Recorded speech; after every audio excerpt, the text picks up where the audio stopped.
ilaahay baa mahad leh ilaaha sida quruxda badan isugu keenay maanta ee sharafta leh ee quruxda badan ayaan u mahadnaqanaa marka koowaad mar labaad waxaan halkan ka salaamayaa dhammaan bulshada ka soo qayb gashay xafladdan ugu horeeyo gudoomiyaha xusbiga cadaaladda iyo daryeelka injineer faysal cali xuseen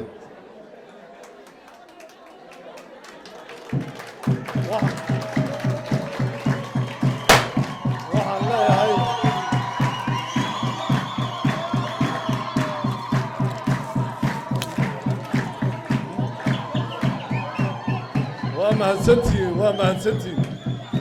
waa mahadsantihiin dhammaantiin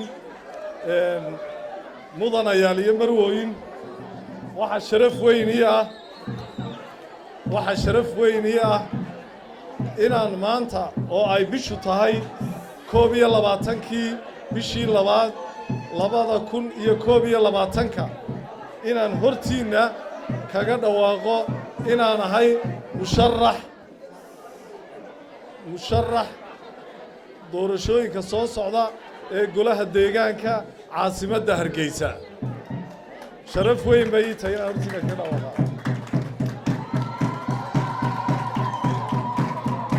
doorashooyinkaas oo la rajaynayo inay dhacaan bisha May ee sanadkan waxaan ilaahay baa mahad leh ina gaarsiiyey inagoo muddo badan suganay doorashooyinkaasi inay dhacaan oo waqti badan u samirnay ilaahay baa mahad leh maanta keenay in la isku afgarto inay dhacaan waqtiga anigoo ogsoon anigoo ka dharagsan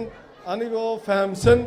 waajibaadka iyo mas'uuliyadda laga rabo qofka golaha deegaanka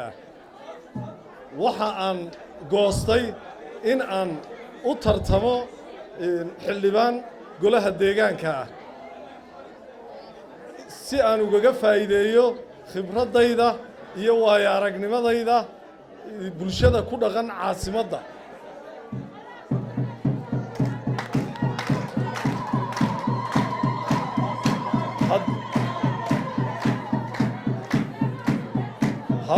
haddii ay doorataan oo codkiina ay siisaan soo isiin maysaan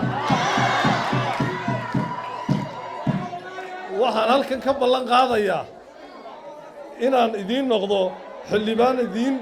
adeega oo idinku hoggaamiya dhinacyada horumarka iyo inaan ka shaqeeyo inay caasimadda Hargeysa noqoto mid lagu soo hirto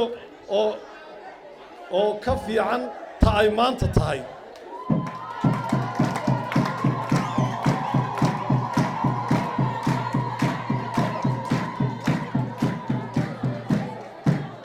waxa aan filayaa inaan khibradayda iyo waayo aragnimadayda uga faa'iideyn doono oo anigoo dhinaca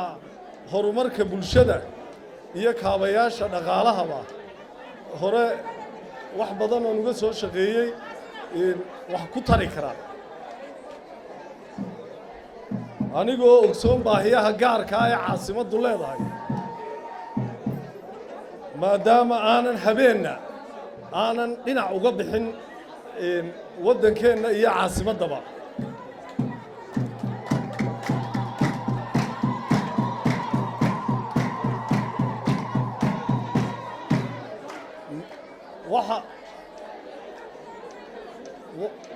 waxa aan ogahay siday ahayd siday imika tahay iyo sida aan rajaynayo inay noqoto waayo halkan waan ku dhashay waanan ku koray waxbaan ku bartay waanan ku dhaqmay meel aan uga socdaana ma jirto haddii caasimaddu ay noqoto caasimad caalamiyana aniga ayaa noqonaya qof jira haddii ay noqoto wixii ay tahay baan ahaanaya waayo meel kale oo nolol aan u doontay ama aan ka raadsaday oon iyada ahayni ma jirto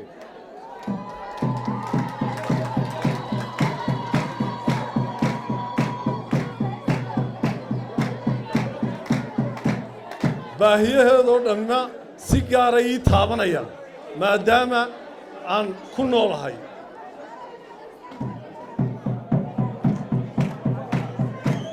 haddii idanka alla noqdo oo aan i doorataan oon soo baxo mas-uuliyadda iyo xilka waxaan sida ugu habboon waxaan u gudan doonaa sida ugu habboon waxaanan u adeegi doonaa bulshada mana noqon doono nin ku danaysta ee waxaa noqon doona nin ummadda ugu daneeya ugu dambayn waxaan idinka rajaynayaa inaad codkiinna ay siisaan oo ugu hiilisaan oo iigu hiilisaan oo ugu hiilisaan caasimadda oo ugu hiilisaan dhammaan ummaddiinna si loo helo xildhibaanno sharaf leh oo karaamo leh si loo helo waan ku celinayaa si loo helo xildhibaanno sharaf leh oo karaamo leh oo mudan inay dadka u adeegaan waxaan mar labaad salaamayaa dhammaan saraakiisha xusbiga ee nagala soo qayb gala xafladda madax dhaqameedka dhammaan bulshada haween iyo ragba dhallinyaro iyo waayeel aad baan idiin salaamayaa aad baa ugu mahadsantiin ka soo qaybgelkiinna waan idiin mahadnaqayaa maalinta codkana inaad sidaa maanta igu hiliseen u soo baxdeen inay igu hilisaan baan doonayaa wassalaamu calaykum waraxmatullaahi wabarakaatu